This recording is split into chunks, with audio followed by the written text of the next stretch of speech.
Caretaker अपने कमरे में बैठकर आराम से खाना खा रहा होता है और वहाँ रेडियो पर गाने चल रहे थे। तभी अचानक रेडियो का सिग्नल खराब होने लगता है। बार बार स्टेशन बदलने लगते हैं और अलग अलग भाषाओं में खबरें सुनाई देने लगती हैं। एलियन, यूएफओ और अजीब घटनाओं की बातें, जिससे केयरटेकर थोड़ा घबरा जाता है। वो कमरे से बाहर निकल आता है। तभी उसकी नजर सामने लगे स्केयरक्रो पर पड़ती है। स्केयरक्रो धीरे धीरे हिलता है और अचानक हवा में उड़ने लगता है। ये देखकर केयरटेकर बहुत डर जाता है। वो जान बचाने के लिए विला के दरवाजे की तरफ भागता है और जोर जोर से दरवाजा खटखटाने लगता है। अंदर मौजूद सभी लोग डर जाते हैं, लेकिन कोई भी दरवाजा नहीं खोलता।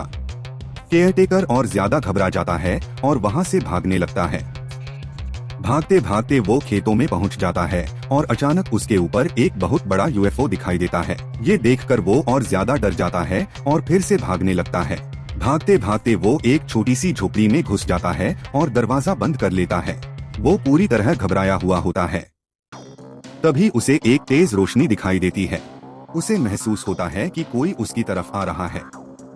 अचानक जोर से दरवाजा तोड़ दिया जाता है। केयरटेकर को एक साया दिखाई देता है।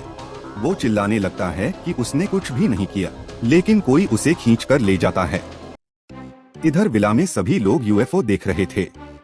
फिर सब डर के मारे घर के अंदर चले जाते हैं। तनी बहुत ज्यादा नशे में होता है, इसलिए उसे डर का एहसास ही नहीं होता। वो मजाक मजाक में यूएफओ से बातें करने लगता है। तभी कार्तिक आता है और तनी को जबरदस्ती अंदर ले जाता है। वो उसे समझाता है कि ये मजाक नहीं है और होश में आ जा तू। इधर आर्यन घबरा जाता है। उसे लगता है कि ये सब एक सपना है जिससे वो बाहर नहीं निकल पा रहा। वो सोचता है कि अगर वो सपने में खुद को मार देगा तो जाग जाएगा। इसी सोच में वो खुद को मारने की कोशिश करता है। तभी कार्तिक उसे रोक लेता है और समझाता है कि ये सपना नहीं है, बाहर सच में एक यूएफओ है। तभी आकाश कहता है कि हो सकता है ये कोई ड्रोन हो। कार्तिक गुस्से में बोलता है कि इतना बड़ा ड्रोन पूरी धरती की फोटो खींचने के लिए आया है क्या? सभी लोग खिड़की से बाहर देखते हैं। यूएफओ जानवरों को अपनी तरफ खींच रहा था। सब सोच में पड़ जाते हैं कि ये सब क्या हो रहा है। अब सब ये सोचने लगते हैं कि यहाँ से बाहर कैसे निकला जाए, क्योंकि अगर सीधे बाहर गए तो यूएफओ उन्हें भी खींच लेगा। करण सुझाव देता है कि घर के कांटे चम्मच से जमीन के नीचे सुरंग खोदते हैं। कार्तिक मजाक उड़ाता है और कहता है कि ऐसा करने में तो 2 साल लग जाएंगे, फिर भी दरवाजे तक ही पहुँचेंगे। आर्यन कहता है कि बाथरूम में बहुत सारे शीशे पड़े हैं, उनके नीचे छुपकर निकला जा सकता है। उसका मानना था कि एलियंस को लगेगा नीचे कोई स्पेसशिप है। कार्तिक कहता है कि हाँ, फिर वो अपने लोग समझ के हमें भी खींच लेंगे। सब इतने डरे हुए होते हैं कि अजीब अजीब आइडिया लाने लगते हैं। आखिर में सब तय करते हैं कि जब तक कोई सही रास्ता नहीं मिलता, घर के अंदर रहना ही ठीक है। सब बैठकर शांति से सोचने लगते हैं और चर्चा करते हैं।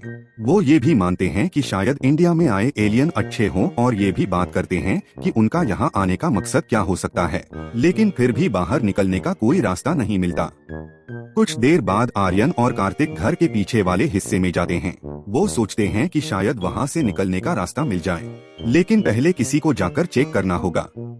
सवाल होता है, जाएगा कौन? दोनों एक प्रायोरिटी लिस्ट बनाने का फैसला करते हैं। एक एक करके सभी के नाम लिखते हैं और तय करते हैं कि कौन कितना काम आ सकता है। आखिर में सबसे नीचे नाम आता है करण का। वो करण को पीछे ले जाते हैं और उसे समझाने लगते हैं कि वही जाकर रास्ता देखे।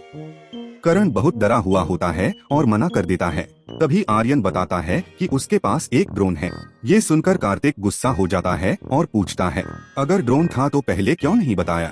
आर्यन ड्रोन निकालना नहीं चाहता क्योंकि वो बहुत महंगा है और आर्यन कंजूस।